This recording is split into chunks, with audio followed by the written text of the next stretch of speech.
আজকের ভিডিওতে আমরা দেখব কিভাবে হ্যাচারিতে মাছের রেণু মাপা হয় এবং আপনি কিভাবে সঠিক মাপটি বুঝে রেণু নেবেন।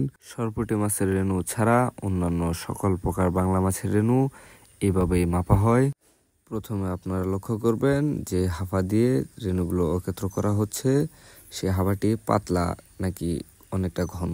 যদি ঘন হাফা হয় তাহলে পানি কাটতে সময় লাগে, আর এভাবে পানি দেওয়ার কারণ হচ্ছে সাইডে যে সকল রেণুগুলো আটকে যায় সেগুলো নিচে রাখা। আর আপনারা একটু পরে লক্ষ্য করতে পারবেন যে নিচ দিয়ে পানি সব পড়ে যাওয়ার ফলে রেণুটা অনেকটাই ঘন হয়ে গেছে। যখন রেণু ঘন হয়ে যায়, হাত দিলে হাতের আঙুলে রেণুগুলো আটকে যাবে। আর এভাবেই কিন্তু আপনারা রেণুগুলো পর্যবেক্ষণ করতে পারবেন। গ্লাসে রেণুগুলো রাখার পর দেখছেন অনেকটাই কিন্তু ঘন দেখাচ্ছে। এটাই হচ্ছে রেণুর অরিজিনাল মাপ।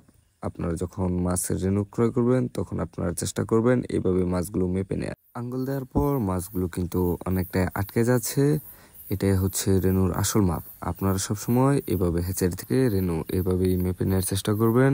এইভাবে রেণু মেপে নিলে আপনারা পাবেন সঠিক মাপটি। এখন স্ক্রিনে দেওয়া নাম্বারটিতে কল করুন অথবা যোগাযোগ করুন। মায়ের দোয়া হ্যাচারি, শেরপুর জেলার নকলা উপজেলার মুজাকান্দা গ্রামে। এখনই কল দিয়ে আপনার রেণুর অর্ডারটি কনফার্ম করুন। ধন্যবাদ সবাইকে পুরো ভিডিওটিতে আমাদের সাথে থাকার জন্য। এরকম আরও ভিডিও পেতে চাইলে চ্যানেলটি এখনই সাবস্ক্রাইব করে রাখুন। আল্লাহ হাফেজ।